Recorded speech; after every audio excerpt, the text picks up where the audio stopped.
క్రోధినామ సంవత్సర ఉగాది శుభాకాంక్షలు. ఈరోజు మనం అందరం కూడా తెలుగు జాతి పెద్ద ఎత్తున జరుపుకునే ఏకైక పండుగ, రెండు రాష్ట్రాల్లో ఉండే తెలుగు ప్రజలకి, దేశ విదేశాల్లో ఉండే తెలుగు ప్రజానీకానికి, తెలుగు జాతికి మొత్తానికి క్రోధనామ సంవత్సర ఉగాది శుభాకాంక్షలు తెలియజేస్తున్నా. మనందరికీ ఇది ఒక విశిష్టమైన పండుగ. మన జీవితాల్లో రాబోయే 1 సంవత్సరాల్లో దశ దిశ నిర్దేశించుకునే వేడుక ఇది. ఇది వారసత్వంగా మనకు సంక్రమించిన సంపద. ప్రతి ఒక్క వ్యక్తి కూడా ఈ పండుగ రోజున మనం అందరం ఆలోచించుకుంటాం. జనవరి 1 తారీఖున మనకు ఇంగ్లీష్ క్యాలెండర్ ప్రకారం న్యూ ఇయర్ వచ్చిన తెలుగు జాతికి నూతన సంవత్సరం ప్రారంభం ఈ రోజే. అది మన సాంప్రదాయం. మన దేశంలో ఇంకొకసారి చూస్తే పండుగలన్నింటికీ ఒక ప్రత్యేకత ఉంది. ప్రకృతికి, కాలానికి సంబంధం ఉంది. ఇది కూడా మనం గుర్తుపెట్టుకోవాల్సిన అవసరం ఉంది.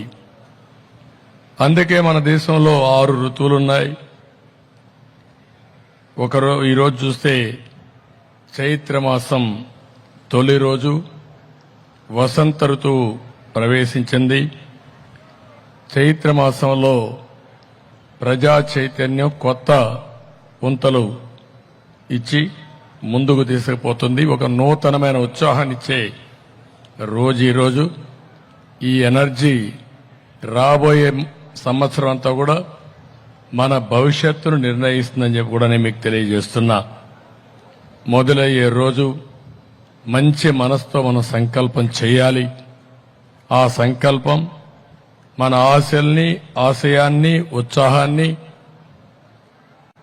మెయింటైన్ చేస్తూనే మనం అనుకున్నటువంటి కోరికలను నెరవేర్చుకునే విధంగా మనం ముందుకు పోవాల్సిన అవసరం ఉంది.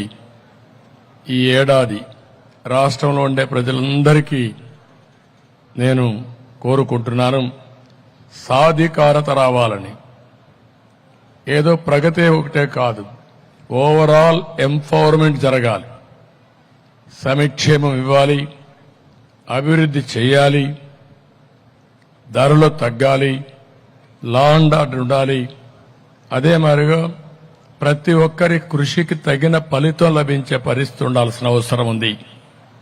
అది జరిగినప్పుడు ప్రభుత్వం ఇచ్చే చేయూత కూడా తీసుకుంటే ఏదైనా సాధించే ఇది వస్తుంది.